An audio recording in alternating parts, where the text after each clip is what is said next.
నిజం చెప్పు, ఇన్నాళ్ళు మన పరిచయం ఎప్పుడైనా ఒక్కసారైనా నన్ను ప్రేమించాలనిపించలేదా? నా మీద ఇంత ప్రేమ కూడా కలగలేదా?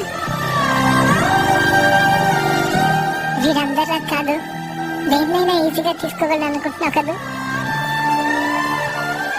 కానీ నేను మనిషినే గీత. నిజం చెప్పనా, నువ్వు లేకుండా బతకలేను గీత. ఎందుకు నా మీద నీకు ఇంత ప్రేమ? నా ప్రేమని ఫీల్ అయితే చాలన్నా. ఇప్పుడు ప్రతి క్షణం నీ ప్రేమని ఫీల్ అవుతున్నాను. ఇంత ప్రేమ నేను భరించలేకపోతున్నాను. అసలు తప్పంతా నీదే. నువ్వు నాకు ముందే ఎందుకు పరిచయం కాకూడదు?